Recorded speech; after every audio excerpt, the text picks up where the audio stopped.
de recevoir un autre invité ici en plateau, Arsène Tchala, qui vient nous parler de projet, mais surtout qui vient nous parler de Bible. On parle d'un projet qui est en train de prendre, on parle de TOAB. De quoi est-ce qu'il s'agit? Eh bien, bonjour Eddy Armand, bonjour à tous ceux qui nous regardent actuellement. Le TOAB, c'est le tournoi d'assimilation et d'appropriation de la Bible. C'est une idée, c'est un concept de notre communauté chrétienne, les Assemblées de la Vérité, conçu pour encourager les hommes en général et les chrétiens en particulier, de toutes les catégories sociales, à se familiariser avec cet outil qui nous est commun, c'est-à-dire la Bible. Concrètement, il s'agit de la lire, de la réciter et de la mémoriser de manière à pouvoir s'en servir sans support ou même à être capable de la réécrire au cas où elle venait à disparaître, comme ce fut le cas au XVIIe siècle pendant l'Inquisition avec les autodafés des Bibles protestantes. L'idée a pris corps il y a de cela 3 ans et cette année nous sommes rendus à la 3e édition dont la finale va se tenir demain, le 6 septembre.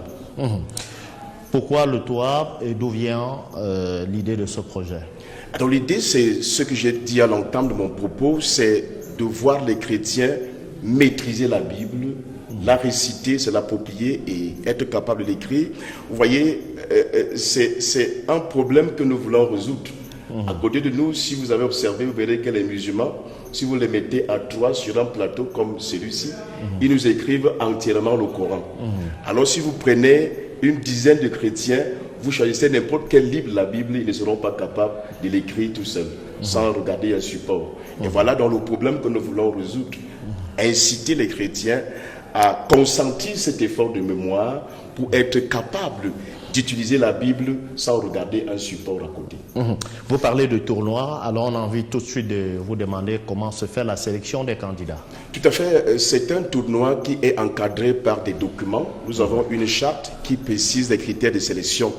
Et bien, pour cette année, la sélection s'est faite dès la base. C'est-à-dire qu'il y a eu des phases éliminatoires, il y a eu des phases intermédiaires, au point où aujourd'hui nous sommes arrivés à la phase finale.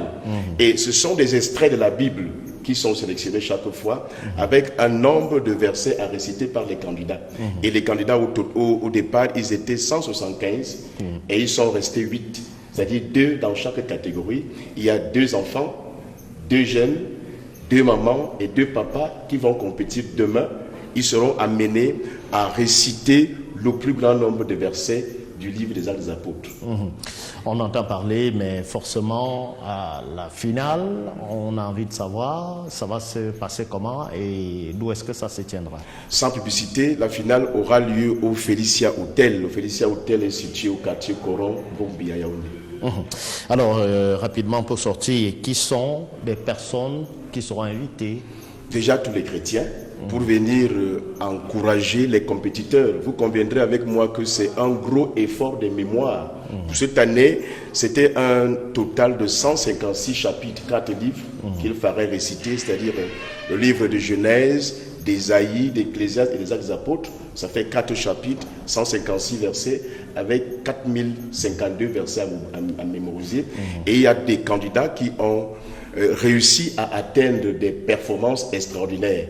Donc nous invitons déjà les chrétiens à venir encourager cet effort et aussi le grand public à venir soutenir le comité d'organisation parce que le TOAB a pour vocation à s'élargir, à s'étendre à toutes les communautés pour que la famille chrétienne, nous arrivions à maîtriser cet outil commun que nous avons, c'est-à-dire la Bible.